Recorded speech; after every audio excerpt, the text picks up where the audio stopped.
ಷಡ್ಜ ಹಚ್ಚೋದು. ಸ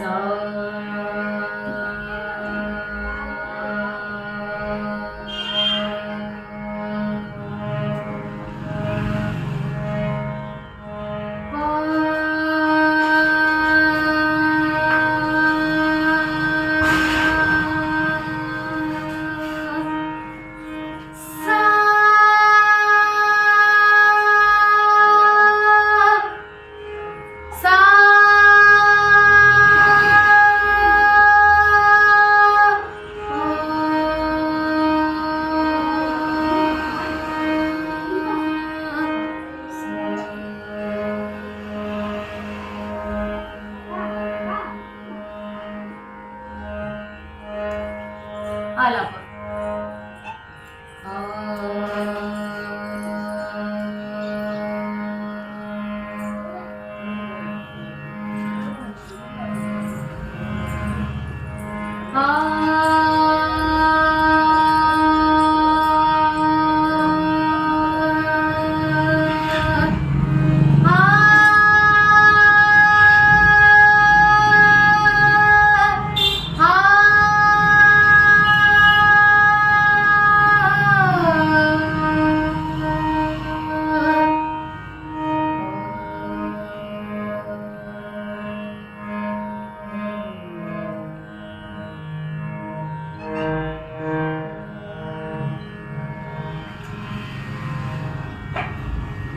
ಷಡ್ಜ ಹಚ್ಚೋದು ನಮ್ಮ ಧ್ವನಿಯ ಒಂದು ತಯಾರಿಕೆಯಲ್ಲಿರ್ತಕ್ಕಂಥ ಒಂದು ಸ್ವರದ ಮೇಲೆ ನಾವು ಎಷ್ಟು ಒತ್ತಡ ಹಾಕಿ ನಿಲ್ತೀವಿ ಅನ್ನೋದ್ರ ಮೇಲೆ ಈ ಷಡ್ಜ ಹಚ್ಚೋದು.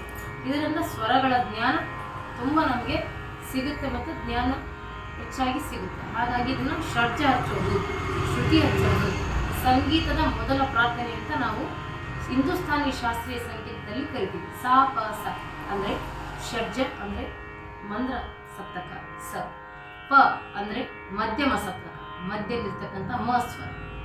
ಇನ್ನು ಸ ಮಿಚುಕಿ ಕೃತಿಗಳು ಹಾಗೆ ಇದನ್ನ ತಾರ ಸಪ್ತಕ್ಕೆ, ತಾರಗಣಕ್ಕೆ ಸೇರಿದ್ದು ಅಂದರೆ ಧ್ವನಿಯನ್ನು ಬಹಳ ಎತ್ತರದಲ್ಲಿ ಆಳುವುದು ಅಂತ. ಅಂದರೆ 3 ಸಪ್ತಕಗಳಲ್ಲಿ ಒಂದು ಮಧ್ಯಮ ಸಪ್ತಕ, ಒಂದು ಮಧ್ಯಮ ಸಪ್ತಕ, ಒಂದು ತಾರ ಸಪ್ತಕ. ಇದರಿಂದ ಧ್ವನಿ ತಯಾರಿಕೆ ಏನು ಹೆಚ್ಚು ಕಮ್ಮಿ ಆದಾಗ ನಮ್ಮ ಧ್ವನಿಯಲ್ಲಿ ಎಷ್ಟು ಹಿಡಿತ ಇದೆ, ಎಷ್ಟು ಸಾಮರ್ಥ್ಯ ಅನ್ನೋದು ಬಹಳ ಇಂಪಾರ್ಟೆಂಟ್ ಆಗುತ್ತೆ. ಓಕೆ.